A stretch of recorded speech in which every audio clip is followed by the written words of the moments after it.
Le premier verset révélé nous indique qu'il faut apprendre à lire, qu'il faut aller vers l'apprentissage. Iqra bismi rabbika alladhi khalaq. C'est-à-dire que Dieu nous demande de lire, mais pas uniquement de lire. Il nous demande de lire avec un objectif, c'est-à-dire de lire au nom de ton Seigneur, c'est-à-dire avec sincérité. Et celui qui lit avec sincérité, qui se tourne vers la connaissance avec sincérité, quels sont les fruits de cela? Quel est son objectif? Donc son objectif, c'est de rechercher Dieu à travers cela, mais quels sont les fruits de cela? Eh bien, Dieu nous l'indique à la fin de la sourate. C'est ainsi que lorsqu'on lit le Coran, on voit que le début d'une sourate et la fin d'une sourate sont toujours liés. Il faut prendre le Coran de manière continue. Et à la fin, justement, Dieu nous dit quoi?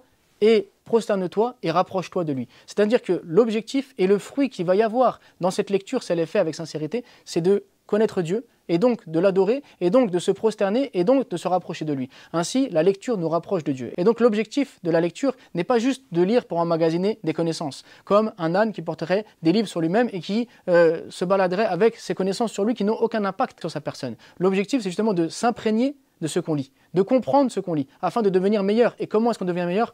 En se prosternant, donc en adorant Dieu et en se rapprochant de lui. Alors, lorsque vous lisez un livre, ayez toujours l'intention de vous rapprocher de Dieu et rappelez-vous que c'est par la connaissance qu'on apprend à adorer Dieu et que la connaissance est la base de toute chose, puisque Dieu nous demande justement « Fa'lam annahu la ilaha illallah wastaghfir li dhanbik ». Ça veut dire « Apprends que Allah seul mérite d'être adoré et ensuite demande le pardon pour ton péché ». Ainsi, la connaissance doit précéder l'adoration. Et c'est par la connaissance justement qu'on arrive à la connaissance de Dieu, qu'on arrive à la proximité avec Dieu et qu'on peut se rapprocher de lui.